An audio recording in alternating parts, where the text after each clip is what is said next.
This is the Linksys from Me Too podcast series with Gregor Ross and Andy Wallace. So, welcome to the Linksys from Me Too podcast. I'm very excited to have Vicky Hope and Ed Vickers from Loop Agencies here with us today. With our From Me Too podcast, we are looking into the experience of successful people, what's driven them, and how they've ended up where they are. So I suppose it's from me to SME in your case, and onwards and upwards. And we're really looking forward to getting to know more about yourselves and Loop Agencies.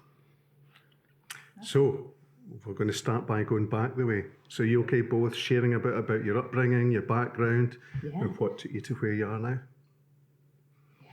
You can go first. To start, going right back. So I was born and bred in Bristol. You might be able to tell by the accent that I try and cover up. Just like a normal working class family, lovely family, one sister. I think my life started changing a little bit. My parents got divorced when I was quite young, so suddenly my destiny was boarding school. That wasn't my destiny, but it was for practical reasons there. Which was cool because it put me in a whole different world, right? You know, I was mixing with different kids that I wouldn't have been in Bristol, and maybe open my horizons. I can say that now looking back. At the time, I think I just really didn't want to go. You know, it's just one of those things. And I actually, confession, worked out you could fake all the entrance exams because it was an entrance exam, right? So if you put rubbish answers, you didn't get in. Well, that's a good confession. So, yeah, it's a great Confessions have started exactly. already. But I mean, I managed to get away with that for about 4 or 5 schools. But then the 5th one, they did a personal interview and they quite liked me. So they thought they were going to give me a chance. Damn you, headmaster. So, that was that. Good. Country bumpkin me, brought up on a farm in Cheshire. And really, I think kind of I probably didn't really start growing up until I left and went to university and was exposed to, you know, a city and, you know, more people and life in general. And I think that kind of woke something in me, kind of started the fire in my belly that's kind of, I guess, got me to where I am today. Yeah. And do you think what you've just went through there, did that inform any of your decisions at the start of your career, your business career? Do you know, when you look backwards, I'm probably brutally independent, and it's probably because of that, right? But it's done me well as well, you know, so it has been a good sort of secret power. And just a lot of change, moved around a lot. So from boarding school to not really having a hometown, so to moving for university and relocating to Edinburgh. You know, I've lived quite a lot of places, London a lot, around the UK. So, yeah, I'm quite happy with that sort of change and movement. So, for me, it's probably a little bit different. I wasn't academic, didn't enjoy school, did the bare minimum. There was always my mum always used to laugh at me. She says, there's always something more interesting you'd want to be doing than anything to do with school. So I think the freedom that university gave me, you know, you're doing something you enjoy then. So I did enough to get by. I think that was probably the best summation of it. And then when I got to university, I actually did architectural technology at AP University, and it was finally something that I really enjoyed doing. And I think that I worked on the farm growing up, so I had a work ethic, that wasn't in question. But I just hadn't applied it to the right things. I certainly hadn't applied it to school. So when I was at university and enjoying what I was doing, I kind of found that it wasn't difficult to work hard if you enjoyed it. So I think that's something that stuck with me throughout my entire career. Yeah, so I'm hearing fiercely independent. yeah. And then actually having a drive, you know, and really enjoying something to make it work. So you can see the foundation starting to begin. Yeah, and I guess I was that sorty one. I just worked hard. You know, didn't really have a passion for anything, but I always just put the effort in diligently. Yeah, studious. We'll come back to sort of the career and how that moved, but, you know, you've arrived in Edinburgh. So what, you know, 2 English guys coming to Edinburgh. Sounds familiar, doesn't it, Greg? Like half of Edinburgh, but, you know, do you like it here? It's like the best city on earth, right? Isn't it? Yeah. So my husband got a job up here, so we moved up 20 years ago. I think it was less than that, 19 years ago, newborn baby and a toddler in the back of a car, driving up from Essex. Literally on a flip of a coin, to be honest. He got a job and it's like, oh, Edinburgh sounds cool, right? Let's go. And literally have never looked back. I mean, the best city for culture, work, life, beauty, may never leave. Yeah. It's funny, so many people we speak to, and they're very business orientated, very clear about the direction a lot of the careers had, but at some point they'll have that flip the coin, or going left instead of right. Yeah, that fork in the road. Yeah. Same for me, actually. Came for university.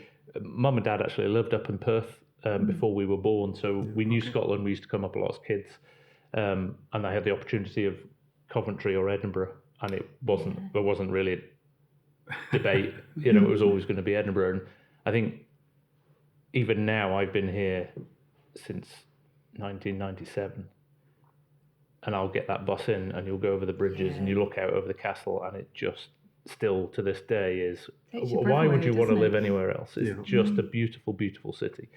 And when I finished my degree, I couldn't get a job, and then that fork in the road moment of, I can go back home now, and there's a job on the farm, and I can follow my dad and do that route, or I can stay here. And I did everything I could to stay in Edinburgh, because I just thought the opportunity is right in front of me, and if I leave here, I don't know if I'll come back. So yeah, I think it's quite inspirational. I mean, I went to see Vicky to chat about the podcast the other day there on the top of your office roof deck. I mean, I can see we must put a panorama in of that for those that are watching, because it's absolutely stunning. I'd probably go and sit there and get no work done.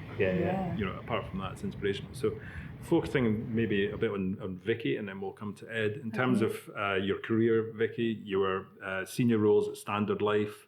You were a partner at the And Partnership, leading into NatWest Group. So, what have you taken from those roles that's really, put you in good stead for what you're doing now in the agency? Yeah, I mean, you reel off those blue chip client brand names, right? Don't you? And at the time, you feel so lucky to be exposed to those opportunities, especially in marketing, the customer base, the marketing budgets, back in the day in London as well, I used to run the Shell account across Europe, and it's just these opportunities you look back on now and think, my goodness, how lucky am I to have got exposed to those sorts of brands, and all you learned from there. I met such great people as well, which I probably will come on to. It's been a thread and a support of now setting up your own business. All those people from the past are still with you now, which is incredible. Yeah, it's a through line, isn't it? Yeah, it really is. Where you go. And you really don't realise it at the time of these, working that bit harder, the loyalty, whatever you've done, hopefully being a decent person most of the time, that kind of comes back. They're there to support you 20 years on when you're setting up your business. So that's amazing to see. Yeah, and good connections, and networking. I mean, I was just thinking when you were talking about your time at boarding school, from then on, you're almost like putting yourself out. You're saying like maybe a tough exterior, but you're effectively networking from a young age, aren't you? And having to survive, effectively. Survival, I think, isn't it? It's like, but I suppose you are networking in a different guise as an 8-year-old. But you don't. Sometimes when they talk about creativity as well with younger people, and you're in that creative business, it's almost having the shackles off and fend for yourself. So I'm sure that's been relevant. Yeah. And Ed, you were heading design and media, Standard Life, another very senior agency role. So are you okay to go through those steps to where you got to now? Yeah, no, I started at Royal Bank, was at Royal Bank for nearly 5 years. Purely, again, like you said, the way the cards fall, sometimes I started on a temp job just to stay in Edinburgh. But made an impression, obviously, because they gave me a full-time role. And then, as Vicky talks about, the people in your career that give you opportunities. I had a brilliant boss, very old school now, but probably not the way you would do stuff these days. But he said, I like you. What job would you like? And I pointed to the guy that was working on the Apple Mac, and I said, I've always been interested in design. And he just went, Alan, train him up. And it snowballed from there. And then after Royal Bank, got the opportunity to go and work at Standard Life Investments when it split from Standard Life. So it was a new business, separated out as a separate business. And really, it's funny, we look back now, putting in-house teams into client offices, and we had an in-house creative team 25 years ago, and it was really, really good, and I could see the value of it then at the time, and I think it was maybe perceived as the kind of second-class citizen to using an agency, but the amount of stuff that we did that was quite pioneering and groundbreaking at the time was fantastic. We built the first ever website for Standard Life Investments. We were doing very cool stuff with advertising online and digital, just as digital was getting started as well. So brilliant times. And then from there, I did probably the opposite of what people do. Agency people tend to drop into large corporates later in their careers. I kind of went the other way, which was quite rare because, again, that perception that, oh, you're not quite good enough to be in an agency because you work for a client. I went the other way because of my business acumen, because I'd worked in a big corporate. I had structure and rigor and process and things that TV at the agency I went to were looking for in a person because they were growing rapidly at the time. So I went agency side second half of my career, and it's been brilliant to have both. We've probably been similar, yeah. It's like 50-50 I think I've done. I was like more classic London ad agency, into full service, into client side. So, but that really is, and you're very similar, aren't you, Ed? So it really helps us because we don't think of our clients as different, right? We were a client, you know, and you are just the same. So we really have That's invaluable, having been on both sides, isn't it? Yeah, it really is. And it's quite rare. I think it is. I think it's quite rare. Yeah. Really And so where was the sliding doors moment when you guys met then? And how, so we both not worked meaning it's a romance or anything. a beautiful work marriage. So we both worked at Standard Life. We didn't know each other, right? You were in the posh building. I was doing the real work in Life and Pensions. But we then worked together in the in-house agency for NatWest Group. Yeah. So that is... well, we almost didn't because Vicky nearly didn't hire me because I was too digital. Far too digital and boring. We don't need another one of those. Like, do we really need? Yeah, but luckily in a good coffee connection, I saw the error of my ways. Yeah, and we worked together for 3 years there. Yeah. And then, so what? I suppose coming to Loop, what brought you together? What were the circumstances that led to the creation of Loop? Yeah, well, we never were going to start an agency. So that's the first thing. We never left to start an agency, probably the last thing on my mind. So, yeah, it is an interesting story to sort of build on that. Yes. But we both just left, post-COVID. You kind of reevaluate different chapter of your career after being there quite a long time. And it was a real sort of Starbucks coffee of... We met for a chat. Yeah. What are you going to do next? How are you? How are things? I was about to go on holiday to Spain with the family, and we literally, over the course of maybe an hour and a half, went from how are things to so are we going to do this? And then I went on holiday, and we actually got the company's house registration certificate. Yeah. You sent me a photo of it while we were... Well, this is where my lovely impatient gene kicks in. So I think you were at the cinema. We had the name registered. You came out of the cinema. There's the name. Yeah. Then on... it was. Your return from holiday, company's house, set up, sorted, let's go. So what were the emotions? Because we've just done it ourselves. Yeah, and I know it's sort of fresh in my mind. But what, if you could, give us 2 or 3 words that would sum up what you felt when the photograph was sent through, Ed. For me, excitement, because earlier on, when I'd moved from client side to agency side, in my head, I'd kind of always thought, wouldn't it be brilliant to have something that was my own, that I owned, that I wasn't working for somebody else. And I thought that ship had sailed. I thought I was too old, too long in the tooth. I had a family, I had a mortgage. It was that the need to have a check coming in at the end of the month was probably a higher priority than doing something on a whim until this opportunity came up. So I think excitement, daunting, because it's like, well, I've never done this and I don't really know, I'm a good designer and I know my trade, but I don't know how to run a business. And I think the biggest takeaway was that I wasn't, it was there was 2 of us. We always had the 2 of us. So it was kind of, you bounced off each other And we've seen that throughout the whole time, haven't we? There's times when Definitely. I'm struggling, and we have a good enough relationship that I can just say, I'm struggling, Vicky, and you will stand and go, okay, let's break it down, and vice versa. So we Yeah. bounce off each other.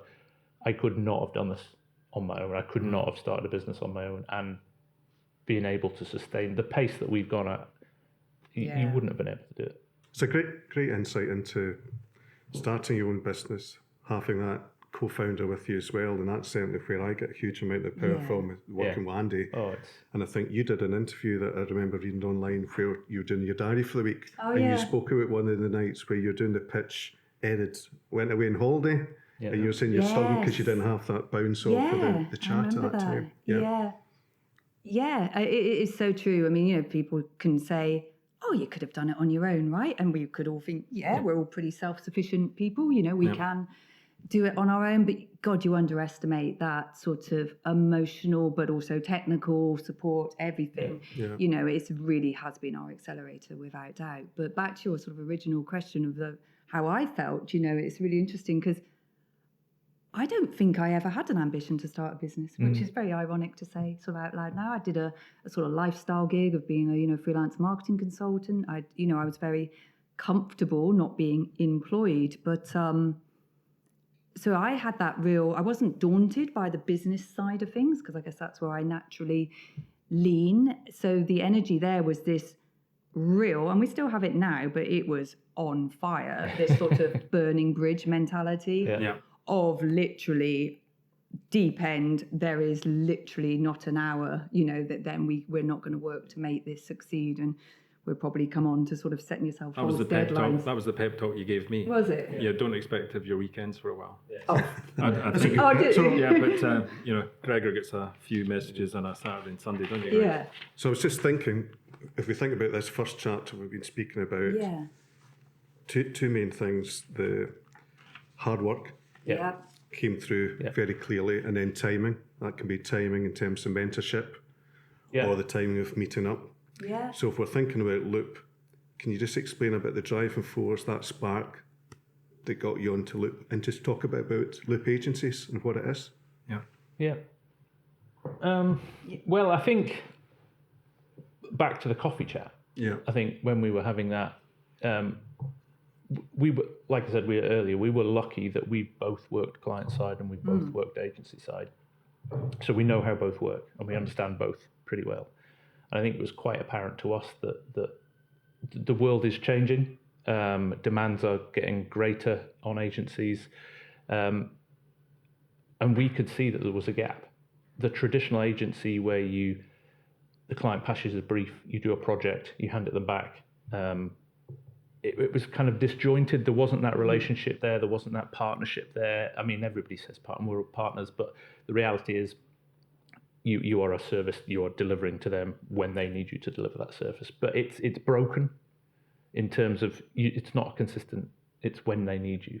Whereas the in-house model, I think, reflects the volume, and the likes of social media and digital have brought the volume and the speed that you need to turn things around at. It's very difficult to do that at arm's length. So why not have a dedicated team of very professional people who understand their trade sitting in your business doing that for you, rather than either hiring them yourself or having that arm's length relationship with your agency. And I think there's a bit, like when you set up, like, don't underestimate what you've got. And I know that sounds a really silly thing to say, but, you go into your new venture and you almost want to reinvent the wheel, right? And it's also, there is a burning bridge and there's a hunger for revenue. So it's like, oh my God, we'll say yes to everything. Let's be a generalist. We've got to survive here. And sometimes you do need to keep it slightly broader to then narrow down to what your proposition is. But I think we made a really, whether we did it consciously or not, like a really good, pragmatic, bold decision of put the shutters on and let's go deep niche twice, to like what Ed was saying. That was the way the market was going. We had the experience, we had the playbook, but there's something about sort of wanting to leave the past behind and doing something new, whereas actually, we know financial services through and through. We know in housing through and through. Put those two together, deep niche twice. That is what we are. and like be really bold and brave and just be, okay, that's what we're going to do. And, just hope to God there's work in that sector, that you can kind of single-mindedly go for, which luckily there was. Yeah, and one of the things I recall you saying to me, Vicky, was, rely on your network for the first year, 12 to 18 months.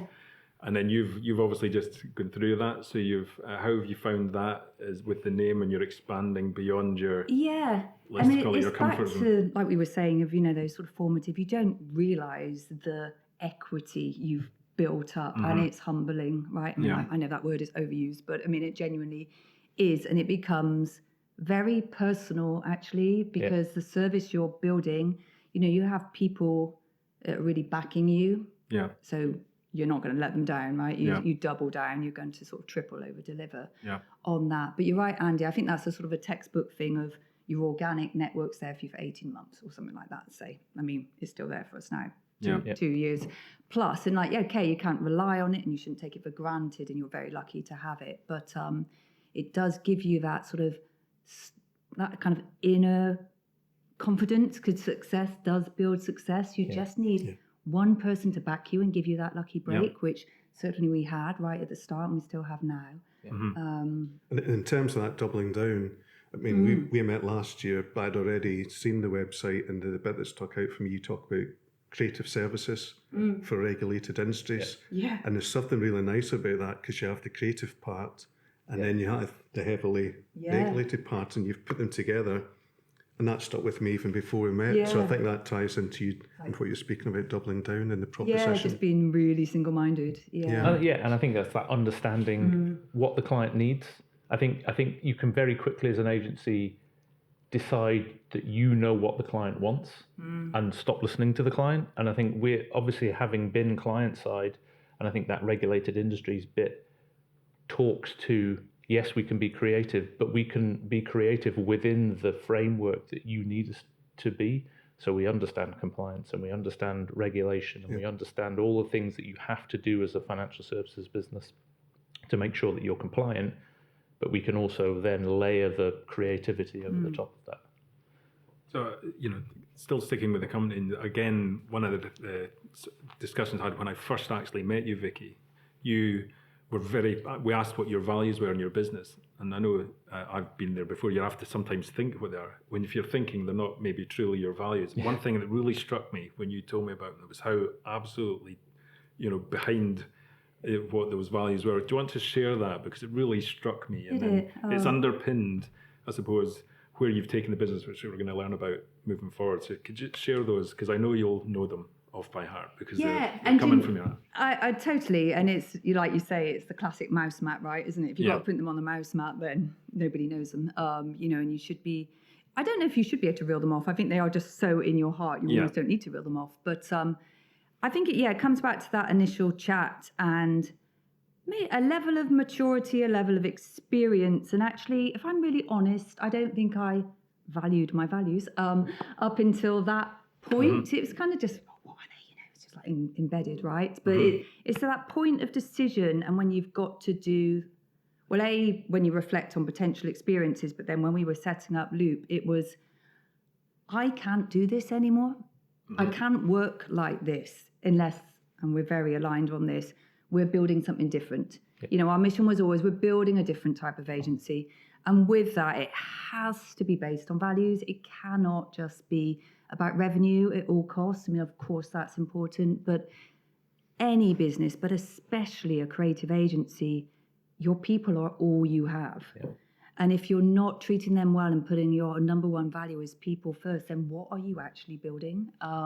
So it was that fundamental sort of belief. And then with that is client contract, how you want to interact with clients, and well-being. You can't be good with people unless you're looking after your well-being. It just became like a non-negotiable. Like, if we're not doing it for those reasons, let's just not bother doing it, and let's just go and get another safe 9-to-5 job and just do that. And dare I say, we have a reputation as an industry of burning people out, working really hard, really long hours, and maybe being dismissive of those things to the detriment of those people to achieve, growth, revenue, whatever it might be.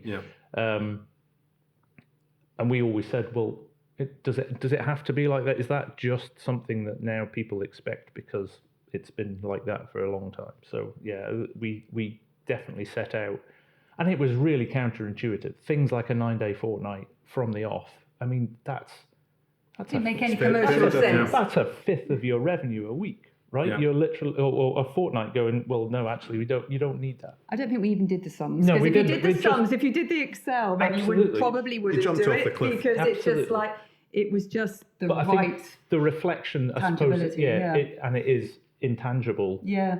But I've always been an advocate, and I've been in places, and I know you have as well, where if you're happy and enjoying yourself, your productivity is way higher than if you're struggling.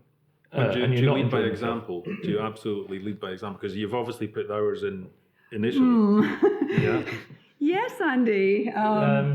Well, I mean, this is a journey, right? Without trying to flake thing, and I mean, this is actually really important because I hate the sort of toxic hustle, 24/7 at the expense of everything else. Yeah. Do it to your team. So that is not our culture. But that said, for the first year and a half, if you're not prepared to, you are making that choice to do it. Nobody is forcing you to do it. You are motivated to do it. You're loving doing it. So of course you need to get a balance. But if you're not prepared to put in the graft and the hard, repetitive, boring, tedious tasks you just got to keep doing, you probably won't succeed. And I think that's true of sport, of all industries, right? But it's so to answer your question, Probably no. not. But it's a work in progress. We're definitely in different era and chapter. But that's okay as well. Yeah, and it's I think, okay, yeah. I don't know how you've both found it, but what I'd say about our experience so far is we've enjoyed it because it's ourselves at the moment, and we have the network that we work with, and that's great, and the like-minded people, and we want to work with good people and great companies. But if you believe and you love what you're doing, and then it's your decision to work through the night or to work late or get that quote out or to make the trip down to London, it's your choice. Yeah. And it still feels very different if you're in that culture making those choices than in a culture that's not that, or even worse, it's toxic. It's that hunger. It's exciting. It's new. You've got that hunger, and to your point, if you're starting a business and you don't have that hunger, maybe it isn't the right thing because we threw everything on the kitchen sink and some at it to the point that when you stopped for Christmas, or I remember getting ill at Christmas. I got a flu because you literally running Nothing in the tank. and until that moment you Adrenaline stop, and stops. then you just kind of fall over for a bit and then hit the reset. So there was a couple of times when we just kind of caught each other and went, okay, time to stop now. Let's just take a breather here. Yeah. We still made a point of we made sure we went on holiday and stuff, didn't we? And it wasn't wasn't everything. We found that balance quite quickly, I think. That's the co-founder support net again, isn't it? That's where it's Absolutely. nice to bounce no, off. it's true. It's not just the business ideas, it's what's happening to yourself individually. But it's the energy, it fuels you, right, isn't it? And I also think you're both on that same, like you guys, I can feel it coming from you. It's like it's so exciting See, I told you we had to energy. sort of to get out there, right? And it's an energy you rediscover maybe because you may in a previous, have it kind of got a bit lidded, but you are there to check yourself. Now and again you go. We don't need to work Saturday night. That can wait until Sunday afternoon. But also that energy, once you've experienced it, it's something that comes along when you're employing people. You feel it in the people you're speaking to, and the hunger, you see it in the people. And I think from that perspective, you can actually end up building a much stronger team because it's a reflection of the hunger that you had. You see it. I mean, it's never going to be the same because it's not their business, right? Not always their business. But you can feel the people who have that energy that you have and that desire to want to drive things. I think we've managed to find a really strong team. And in terms of leadership, and you both having each other and the road you've been on, then you've doubled your staff over the last couple of years. Yeah, and they'll feed off that as well, I would have thought. Yeah, definitely. And it's well, the culture can't come from us long term. No, or we become the failure point of the business. So it has to be spread, and you almost want them to be the advocates for the business when the next wave of team join that they're learning the same messages and the same culture from the team. It's never going to work as a culture if you stand up and read it off slides and go, this is how we want you to think and feel and behave. It has to be natural. I can say I've met one or two of your team when I've been in, or one of your events, the AB event that you had, your AI event, and you can feel the energy from them. So you're obviously, it's cascading down, and that's what you want. And if they're doing the 9-day week, which you're and I'm sure they are, and you've won a number of awards for your culture. One or so I'm sure two, they might be interviewing one of these. That must be nice. It's a rubber stamp on the culture you're trying to create. I mean, it's easy to be cynical about awards, right? You kind of go, oh yeah, awards, like being like false humility. But it is important. We've actually actively not doing awards this year. We're reinvesting the money and actually giving it to charity and back to our clients, because we do feel it's a bit of a merry-go-round. But that said, to package 2 years of winning incredible awards actually for our work, for our client work, and for our team. And even though it may not mean anything to the team day to day, I think it's what they feel, right? Not the award name, because if you win, best B2B place to work and it doesn't feel like that, then it's a hollow promise. But it does mean things to our clients.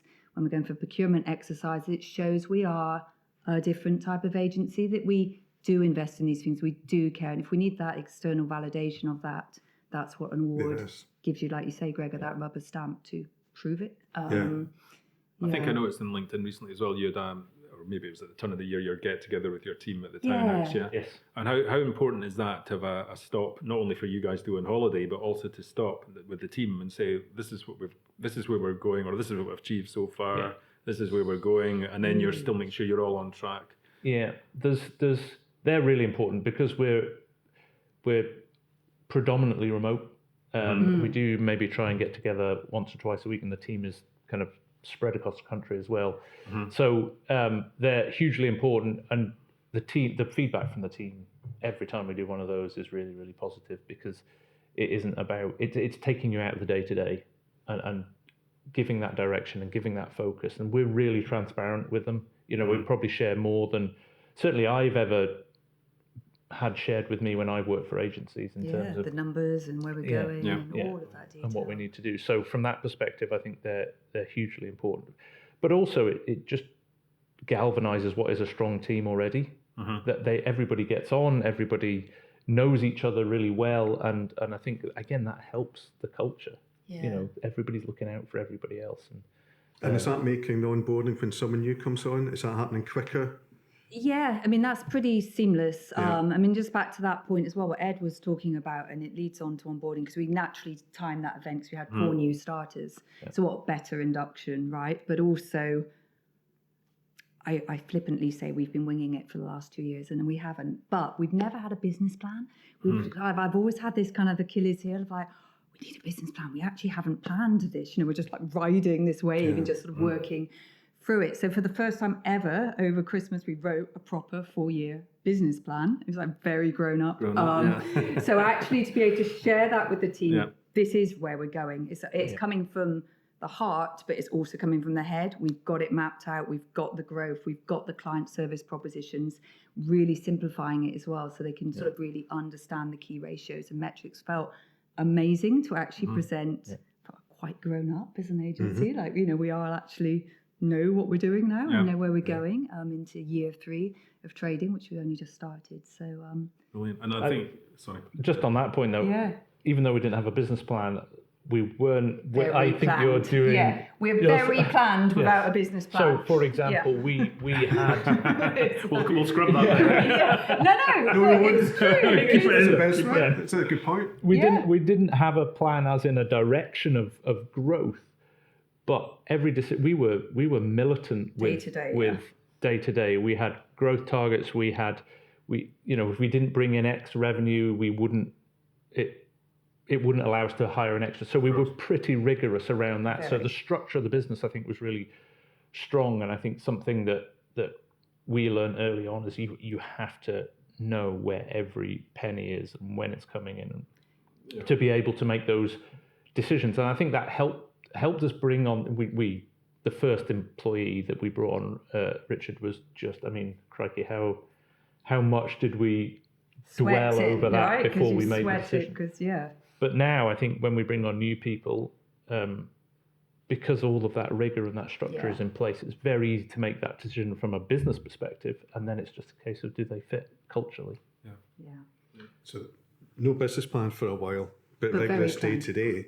Yeah. And that's interesting because I've known companies, we'll speak to one a few months back, and they've got a really good business plan, but they're so rigid around it that adaptability, the flexibility to move or pivot isn't there. Yeah. I think we knew what big felt like. We'd both worked and grown and transformed really big agencies. And we don't want to be a big agency, but you know those operational foundation, if you're building it on sand and you're scaling, everything goes, right? Yeah. So it's this sort of, I heard it at a conference, I think year one, and I used to like use it as a sort of, like this, kind of like, if we double in size, will we fall over? If we triple in size, will we fall over? And the answer was, oh my God, yes. And it constantly was maybe, probably, maybe not, you know. So we kind of gone into that phase now of, actually, if we tripled in size overnight, all the foundations are there and the know-how, we could scale up from there. So talking about being grown up,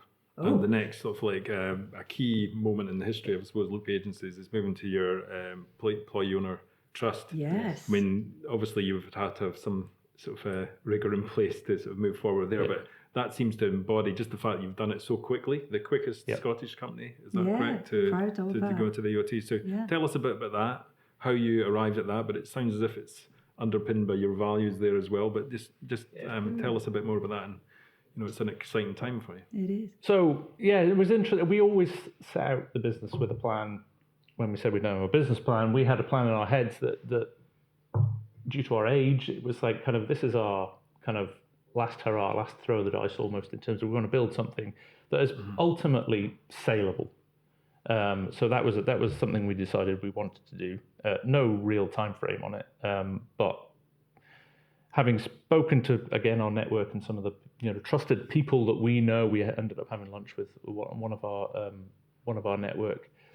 And we'd started to get some noise from people about, okay, because we were quite niche and had this kind of quite saleable asset in essence, there was no firm offers, but people interested talking to us.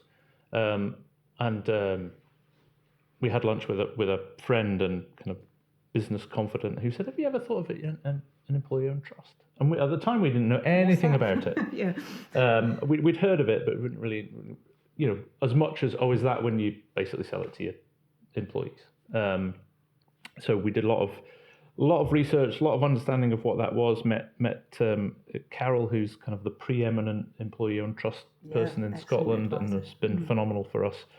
But in essence, we also went out and spoke to agency owners and people who'd sold their agencies and so on and so forth. And when you looked at private equity or sale to a bigger agency group, none of them felt quite right. That they're all bought for the client list, not for the team, not for the value in the business.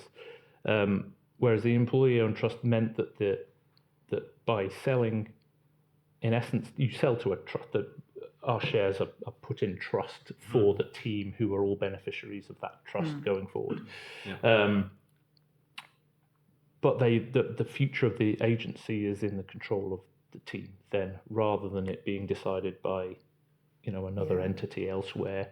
And in essence, everybody who we spoke to said, don't do a trade sale, don't go private equity. Yeah, we did a lot of legwork. It was a very quick decision once you'd made the decision, because like to your point, Andy, it was just right. It just felt right. The values really underpinned it, and arguably a trade sale, you could have quite a quick exit, potentially more lucrative, right? But what you have to trade for that trade sale, I mean, I think I spoke to about 68 different businesses. I actively went out sort of from September, and I went to every conference, cornered somebody in a corner, just like pummeled them for information, universally, and maybe I just spoke to 68 people that had a bad experience. Well, I spoke to a load too, and across the board, it was, they come out of it a bit battered and bruised. Right.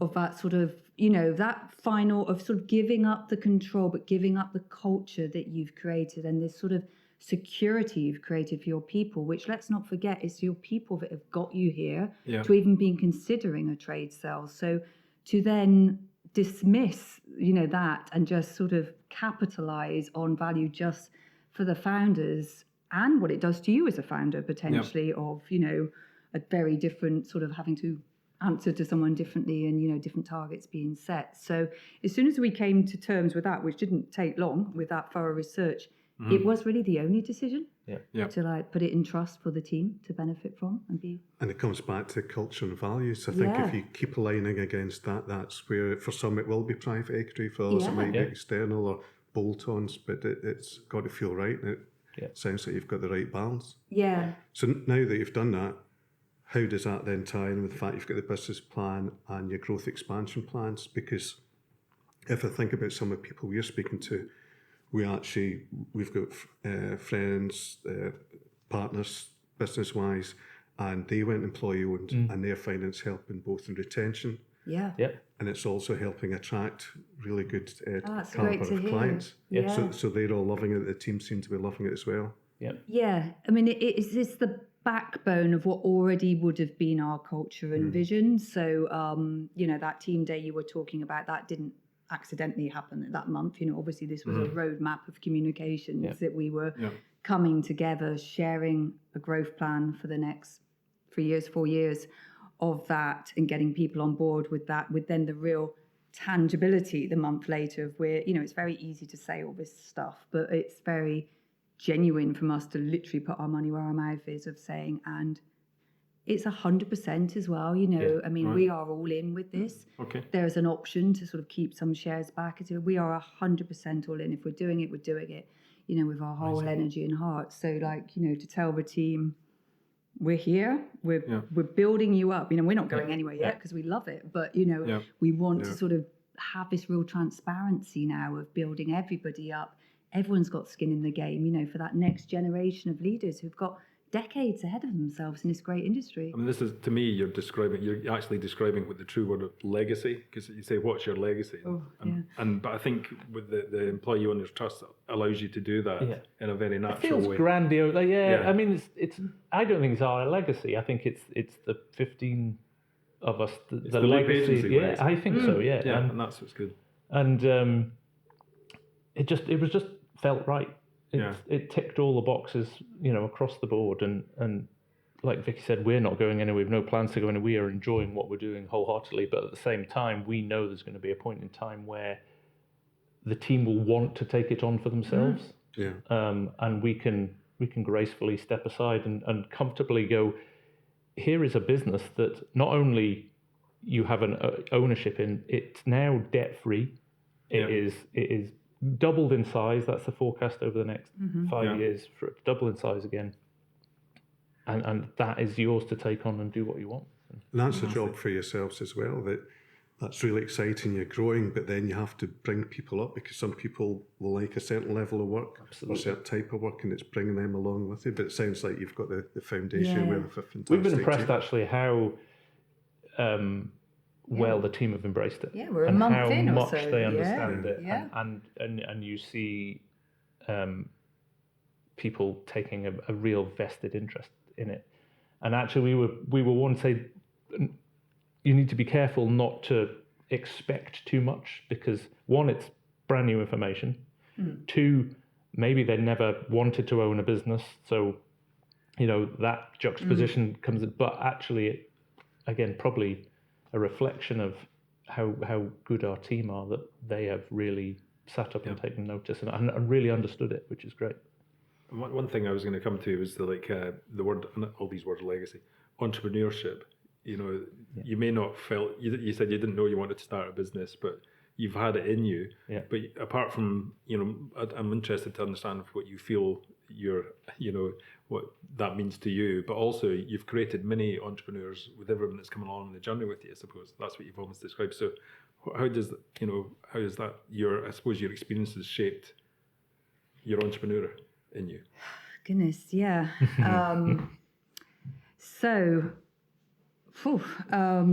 You never recognise it in yourself, do you? I suppose. No. Look, we should answer this question for each other. I know. You should just go that would all be, the time, That would be wouldn't you? easier. You never let's look do up. that, do that. You're So, going. But from Ed.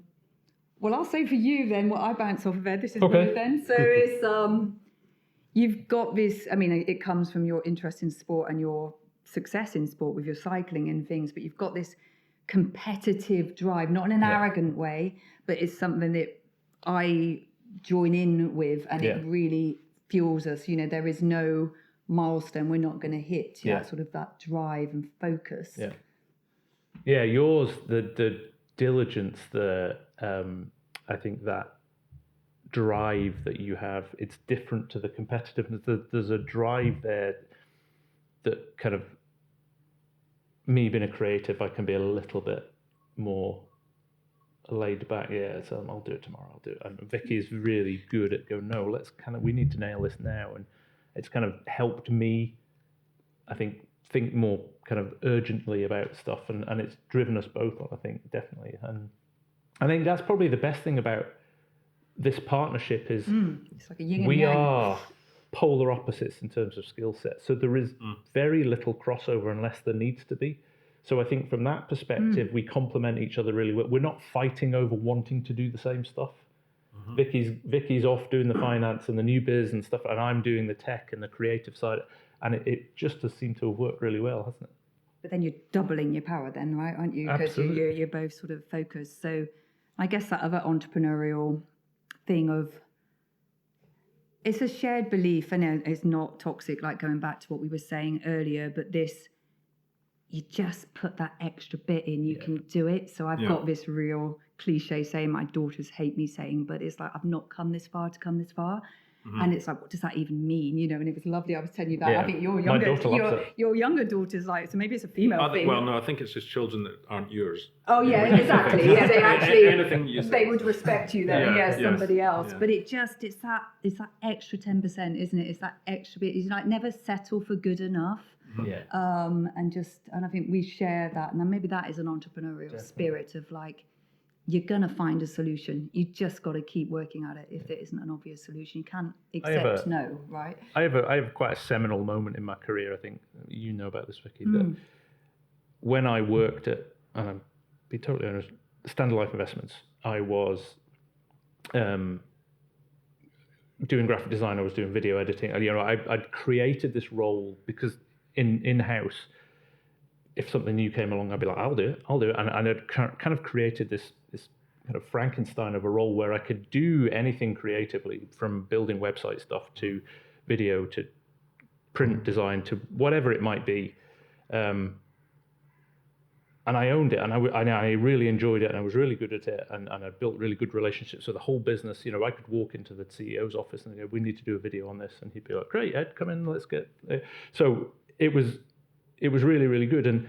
But I felt like I've been doing this now for 3 years, and I think I'm warrant a promotion, you know, a different role, you know. And I was always told, no, you're doing a great job. You're not quite ready. You're not. And then the head of marketing changed, and a new woman came in called Noura Walsh. And she did the right thing. She interviewed everybody in the marketing department. Tell me what you think. Tell me what's happening. And I said to her, this is my opportunity. I'm just saying, I think I'm doing a really good job, but I'm not getting the opportunity to progress. And she went away, and she came back, and we had a meeting 2 weeks later, and she said, why do you think that is? I said, I don't really know. And she said, it's because it's too easy for them to keep you where you are. It's very hard for us to hire and replace you with somebody that can do everything that you can do. So rather than give you fresh opportunities and promote you and get you, just leave Ed in the box in the corner because he's doing a great job. And that was, for me, that was the moment in my career I went, hang on a minute, nobody's looking out for me here. I have to do this on my own. Nobody put baby in the corners. Huh? Yeah. Dirty Dancing. Yeah. Nobody puts Ed in the corners. Absolutely. And it was just that. You could have gone one or two ways there. You could have gone, fine, all right, I give up. I'll just do this, and I'm good at it and enjoy it. Or the other way is like, no one's coming. Yeah. Yeah, it's that saying, isn't it? No one's coming. And then coming. it was just, okay, I'm doing this for me now. I think when you're younger in your career, you think, oh, they think I'm brilliant. The business think look how hard I'm working. And actually, you're not. You never, especially in the bigger businesses, you're never more than useful until you're not useful. So how have you flipped that into? I mean, I often, especially two young daughters, we've all got kids all of similar ages. They're very hungry to get on very quickly. Yes. What's your, with your team? You've just described what you were like. But you sounded like you were time served and everything. Yeah. Then to make that move. So how would you harness the Gen Z hunger? Yeah. But what a great energy as well, Yeah. though, right? I mean, we've got to Totally. accept the world has changed. With the whole post-COVID thing, we all work differently now. Technology can't enforce your values of what you had to do when you were that age, onto this new generation. And back to the EOT actually as well. I mean, I think it is a sort of secret sauce which is quite intangible of what is the purpose now of work. Yeah. With the macroeconomics and what this generation is facing into, for their future. So to at least make work safe as much as it can be safe, of a secure culture which you know, like and relate to, with endless opportunities, you are empowered to, it's progress over perfection. It's put your hand up, it's do it. That's definitely our culture, especially now, that entrepreneurial spirit, because you literally own the company. So, if you're not going to fix it, who is going to fix it? Yeah. So it's like, you really are sort of, it's all there Yep. to play for. So, that sense of purpose harnesses that energy, It's a good I guess. environment for them. Yeah, So you're putting your energy into something that's progressive rather than just transactional, maybe of just a job. And I think, there's that,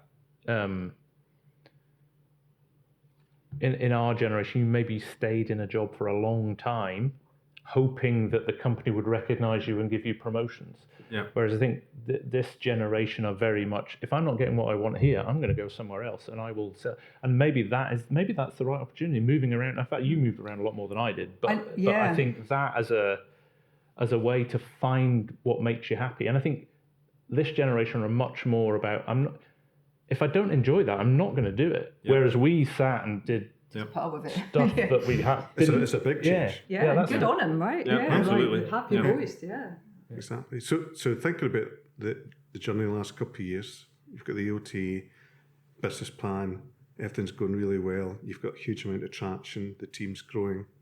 What's next? What are the expansion plans? Is it geographical? Is it some of the areas you're going to get involved in? Do it's like, I don't think, that feels like an ego-driven question with respect, which I love. And I think that maybe is a trap of a business you could potentially fall into, right? Of like, America, we've got an American client, we've got international opportunities, but equally we've got a tremendous client base in Edinburgh and London. Yeah. And actually this sort of We're still only scratching the surface, we're aren't we, only really? scratching the surface. And that like sticking to your knitting thing, we're just going to carry on doing what we're doing. I mean, that is what we're about. We're very focused. I mean, you can talk maybe about how we're fueling it, like AI and tech and driving the innovation that way, but we're not going to change anything, I don't think. Hopefully, it's like loving this, and not. But you're opening your London office for a start, Yeah. so that was already there. I know you had your portable office or whatever. But it's pretty natural, right? I mean, now some key members of our team already in London. Yeah. I mean, London's like a second home, to me anyway. I used to live there. My daughter lives there. Our clients are all in London, and they're London and Edinburgh. But what's nice about being more physically in London now is we've just won our first client, for example. It's solely in London and international. There's no Scottish connection, so it just takes us on to that next tier of clients. But the business and the service is the same. It's just so stick to your knitting, and it'll happen organically. I suppose that's what you're. I think the so. plan now, I think right? I think the offering is we've had the validation from our clients that the proposition and the offering has real value to them, and it's not just them as an individual client. As an industry, financial services, what we're offering is really, really valuable to them in terms of being able to scale their marketing quickly and efficiently. I think our view on AI and tech as well being integral to that is probably a differentiator. People are going to catch up, but I think there's a lot of people waiting to see what happens with AI, and we're not. Can't stand still with that. How are we going to utilize this? And we're already starting to build language models and test them with our clients, and we're using AI imagery. And interestingly, we're seeing it's the clients asking us, "Hey, what are you doing with AI?" It's not the agencies proactively going to clients and saying, "Hey, we're doing all this cool stuff." So we don't want to be waiting for our clients to ask us. We're going to our clients with, "You know what? You can do this in 2 weeks, or you can actually do this in less time with the same result if you use AI." And using AI appropriately, there's a whole, it's a minefield right at the moment. Yeah. So I think there's that classic, if you've learned 70% of it, and it's not quite ready to use with the client, when it is ready to use with the client, you're 70% ahead of the people that just waited to see what was going to happen. So it's that's the thing that's going to make the difference. And building a different agency, that mantra has always been, yes, there's a way of doing this, which is back to Mad Men, and there's the way that agencies operate hasn't changed in 50, 60, 70 years, I don't think, other than computers came along and the internet came along. But the traditional way of doing business with clients, we don't want to do that. We want to be, in there, pulling apart, how do we make things better for you? How do we improve things for you? And tech and AI is going to be So in terms of AI is quite a broad, as a broad statement. What are the top sort of 3 tools that you're using to put it into perspective for an agency such as yourself? Yeah, there aren't any top tools. I think it's like when social media started, there were hundreds and hundreds of platforms, and over time it's honed down to 5 or 6 big ones. I think the same is going to happen with AI. Yeah. So at the moment, for example, my focus is very much on the generative AI side for creativity and so content writing, things like that. But we'll try 10 different tools for copywriting. We'll try 10 different image generation tools. We'll try 10. So we're finding out which ones. And what you'll find is, what's brilliant today, in 6 months' time, one of the others will have taken its place as the best one. And I think we're in that. Keeping up with the 100%. the It's Joneses, almost as it were. a full-time job researching Yeah. what's coming down the line, what's changing, how does it work? Yeah. And again, the team have been really good. I think a lot of the designers are a little bit, I'm not going to have a job because it's going to do it for me. Our team are very much here's another tool in the arsenal that I can use to do my job more effectively. Yeah, absolutely. Yeah. So in terms of, I suppose moving forward, you're working in finance or the sector, that regulated industry. Yeah. I know we're talking about things happen organically, but is there, again, there are other regulated industry. I can think of pharmaceuticals, for instance. Is there any would that be another move outside your network? Absolutely. There's a lot of breadth there in the broad church banner of regulated industries. Equally, there's a lot of depth in financial services. And so what will be, will be. It will come. We will go for both. We did some work for a very interesting, totally out of category, none of those categories, type of client. And it just shows the products can be drastically different, but the transferable operational backbone is the same.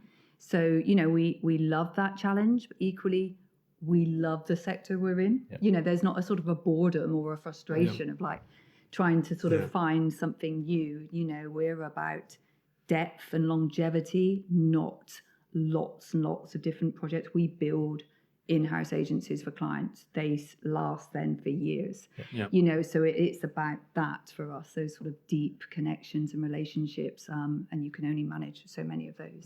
So it is agnostic of financial services. We've chosen to do it with financial services, but any business that has a large volume of marketing assets that they need to deliver at speed is fair game. But like you said, if it happens, it happens. If a hotel chain approaches us and asks us to solve the problem, we would look at it, but we're not proactively going to go after them at the moment, because financial services is where we know. And the Edinburgh Fringe were probably one of our earliest wins, right? Yes. And everyone sort of says, the Edinburgh Fringe, that's not financial services. No, but it is regulated.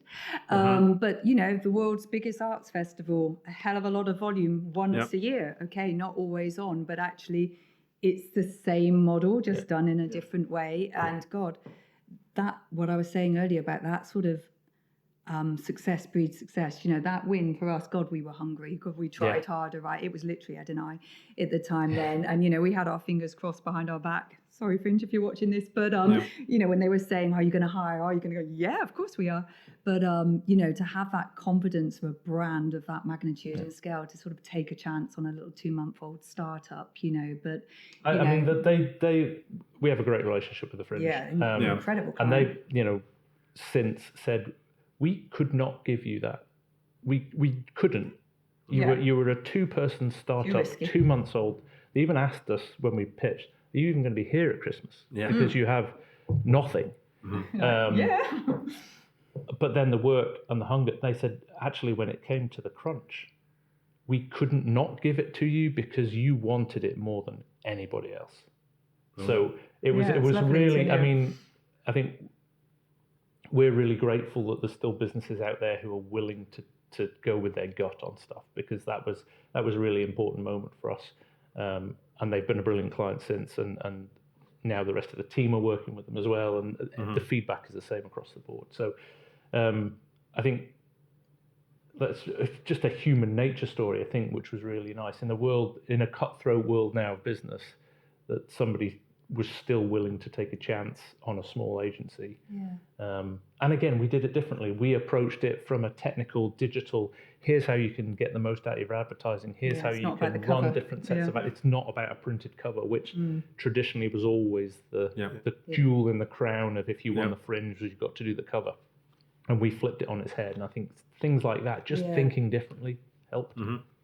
We actually got quite a lot of feedback from the podcast we're showing at the Fringe. Oh, that was excellent, yeah. And people were saying they enjoyed the thinking about leadership and talking about the bumps or the failures as much as the successes and what you learn from it. Yeah. So can you think of any big bumps over the last few years, or even just maybe to roll towards finishing up a key learning, either between yourselves or just going through the process of starting a company? Yeah, well... I'll do one, and I'll take all the blame. First. You do it. I'll take all the blame. I mean, that sort of secret source of that sort of impatience and that hunger and that drive and getting it registered while you're in the cinema and all that sort of stuff, that has definitely helped us accelerate our growth. But note to self, sometimes slow down just that wee bit. I made a catastrophic company setup admin failure when we first set up, to our accountant pointing out, you do know the share ownership's not equal here, and oh dear. And that took quite a bit of unraveling, and that was a careless, rushed admin error. It was, I promise. Yeah.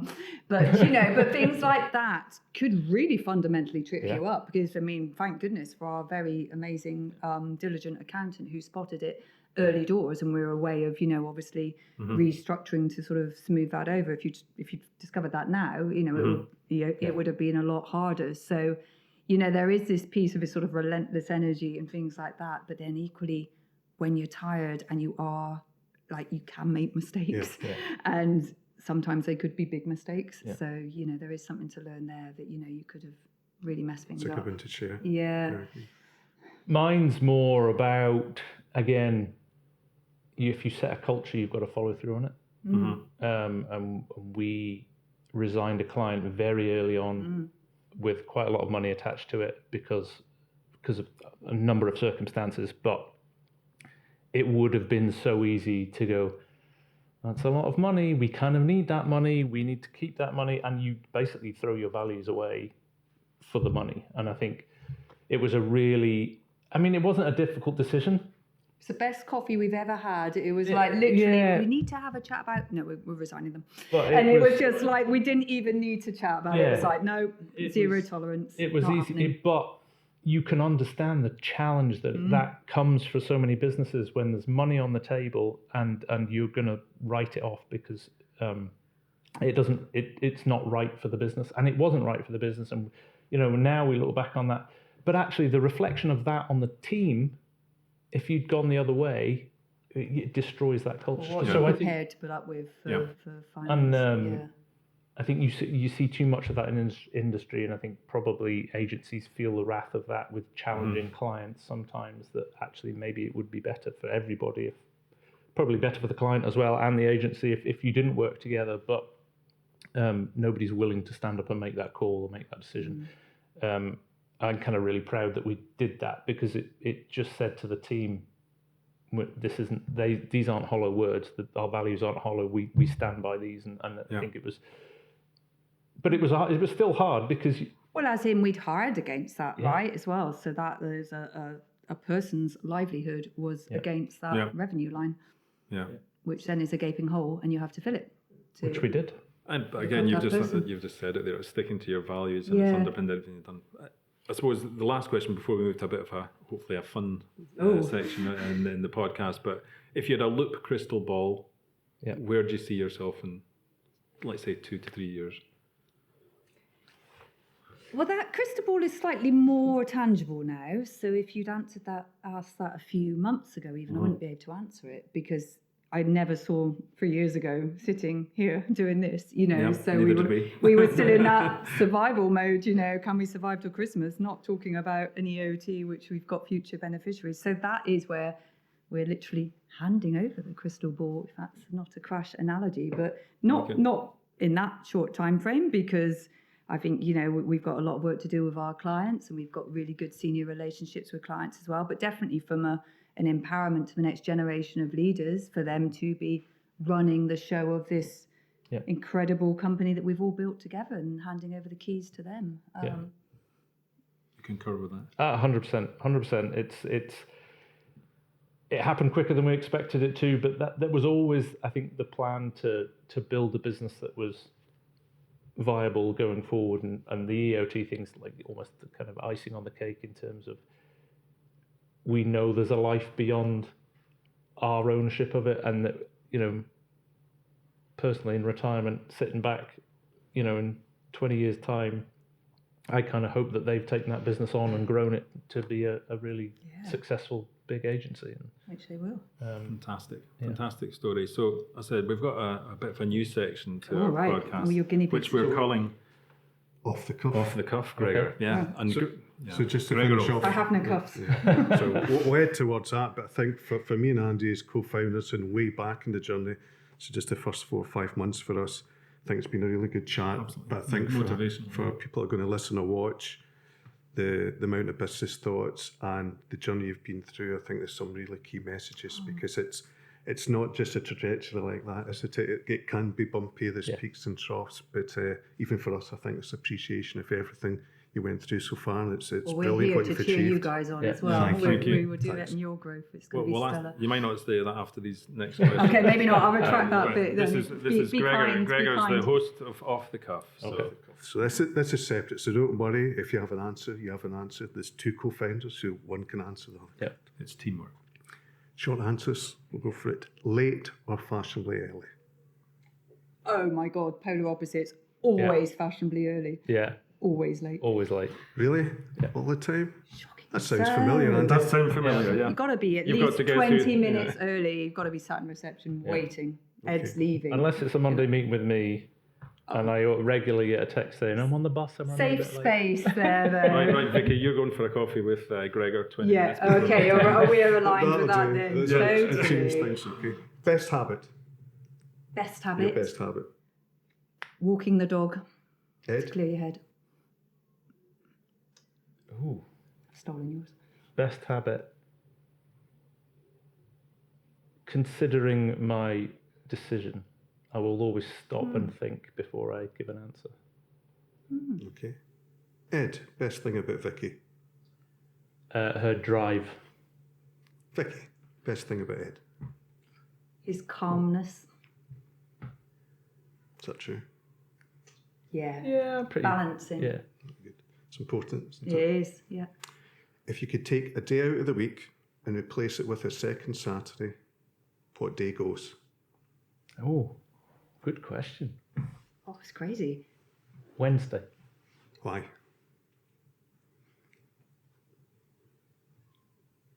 Midweek reset.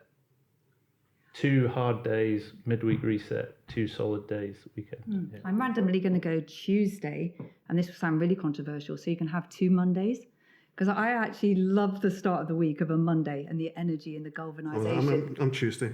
What So I've happened to been Bob two. Geldof then? Wednesday. Bob Geldof's song's out the window then, isn't it? Yeah. Easy one. Favourite karaoke song to do? Oh.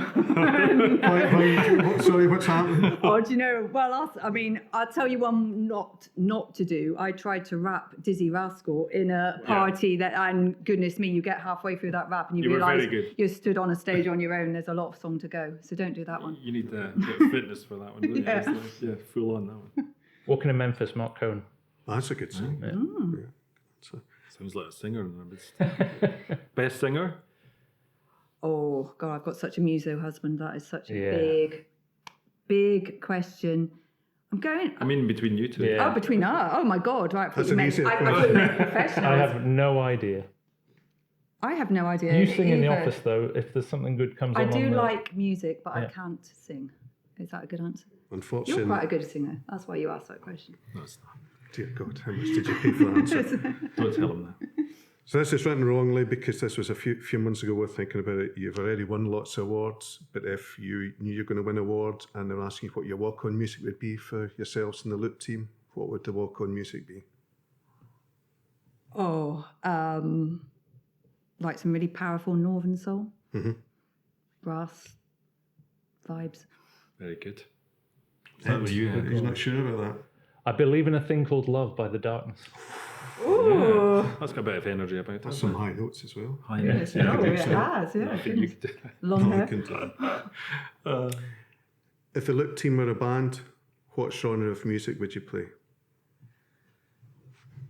God.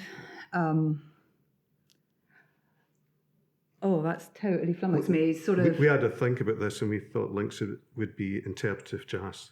Oh God, no! I hate jazz, so definitely not. Yeah, That was, definitely just not to tell you, that jazz. wasn't my choice. I think kind of Britpop, kind of 90s, Like kind fun. of there's Yeah. there's a kind of, we're doing it a bit different.